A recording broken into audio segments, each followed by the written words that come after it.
Good morning and welcome back to the Now Morning Show where we're talking Terran Myths, Inception, the novel by a 17-year-old author. His first at that, and joining us to tell us more about it is the author himself, Mr. Zen-Isaac Reymo. Good morning. Good morning, thank you for having me. A pleasure. You have created an incredible book. Oh, and my alarm is going off, so I have to stop it.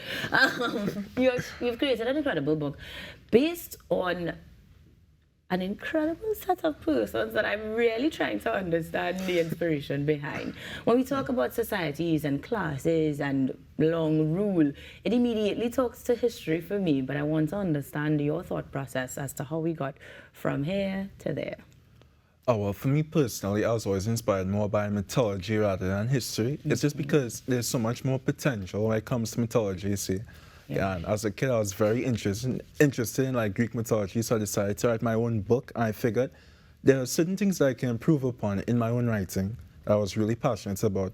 So as you can see, if you look at the cover of the book, yeah, this is actually a scene from inside the story itself. It actually meant a lot to me. I put a lot of attention to detail when it came to descriptions. It took a long time to write. It's about 3 years, actually. I was about to ask, how much is a long time in your long 17 years of life? So that this was something that started... I was 13. Yeah. Nice. Now, you said the description, or rather the illustration, is based on details that you have provided. Was it actually illustrated by you or someone else? I wrote the details, and somebody was able to AI project it, and they actually made this beautiful cover, and I'm very happy with it. Yeah. So granted that you put a lot of detail into description, what I'm hearing is that we're going to be transformed to another location. Oh yeah, definitely. Give us a short idea of the scenario then. Okay, well, there are many different places in the book, but it starts off in a forest, but not like an earthly forest, more like an extraterrestrial forest. Yeah, there are all these very fantastical beasts and creatures within it, and it starts with these two children. They're wandering through the forest, through their parents' will, not their own. And they have to face off all these creatures in order to get something in the forest for their parents. They have no idea what the reason is.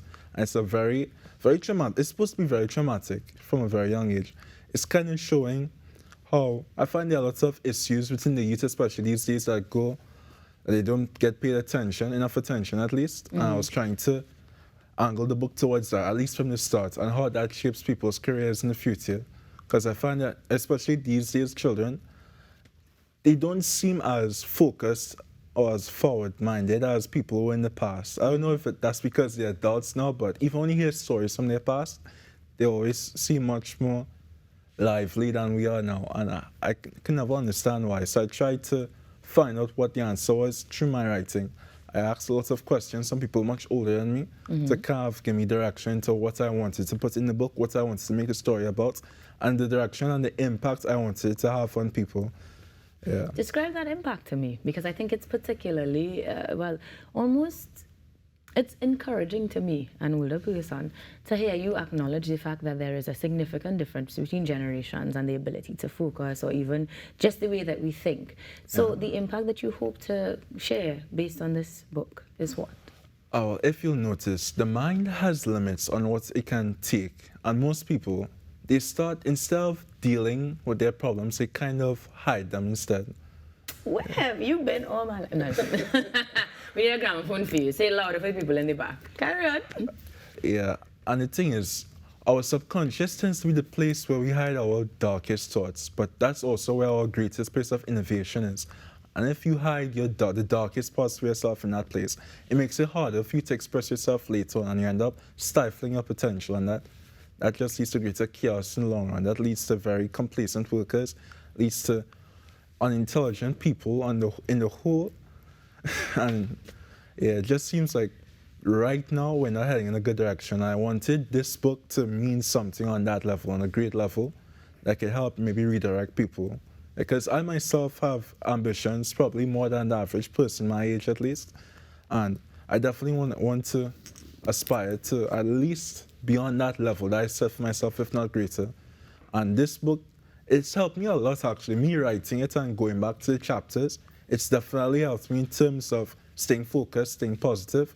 I want to see if I can have that similar effect on other people, because I want this to be the start of my life's work.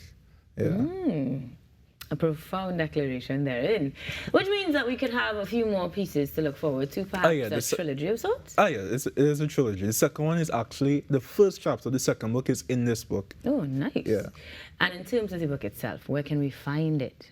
Oh, well, there's an e-copy on Amazon for about $6 US. However, the book is not in bookstores yet, unfortunately. I can make a few special orders depending on your location, but outside of that, I won't be able to get the hard copy to you. But the e-copy, like I said, on Amazon, Terran Myths Inception, only $6 US.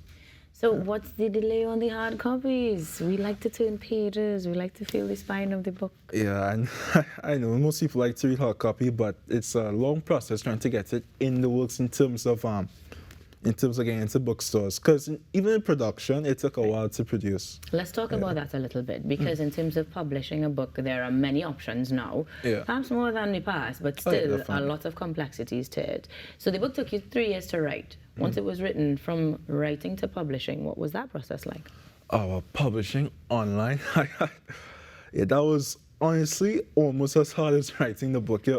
Yeah, I ran into a lot of issues, especially with Amazon coming from a third world country. Like, I had to use my uncle's, I had to use his bank information for some of it because apparently my country didn't have available information for my country in Amazon's list of different areas where they distribute to. So, but thankfully I have an uncle that lives in the UK. I was able to use his information.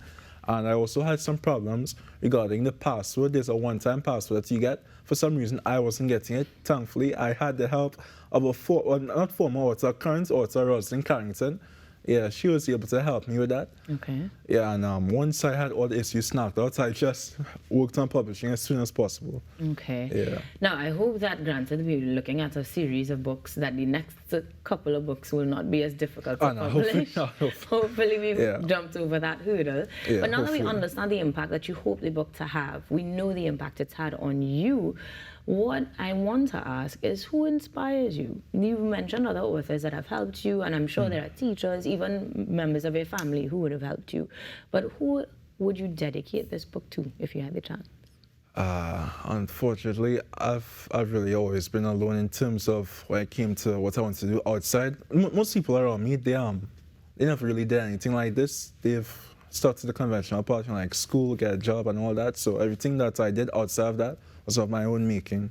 Yeah, I had definitely had my father to help me when I came to the book, because he was subsidizing a lot of it in terms of the production. Right, yeah. That makes sense. Yeah. But in terms of its vision, writing, everything, that was me from the start. Beautiful. I did have my mother help me write the first chapter though, because I hated typing. Yeah. So she typed the first chapter. Okay.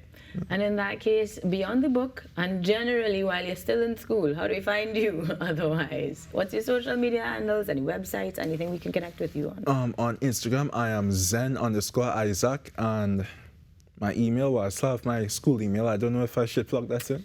Maybe not. You want to keep that for assignments. And in that case, how soon do you think that second part, or second book rather, would come out?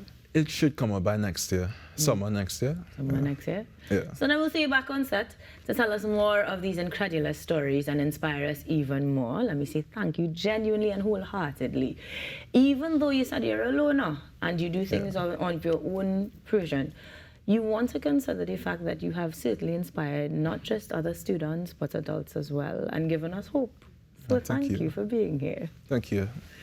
Ladies and gentlemen, pick up your copy, at least the digital one, online. It's on Amazon, just $6 US, and support this incredible 17-year-old releasing his first novel, Terran Myths. We say thank you very much to Zen-Isaac Reymo, and I almost made you Ruckus's cousin, Mr. Reymo. Thank you for joining us, and best of luck with your best other endeavors. Until we meet again, pick up your copy today and enjoy. We'll be back after these messages here on the Now Morning Show.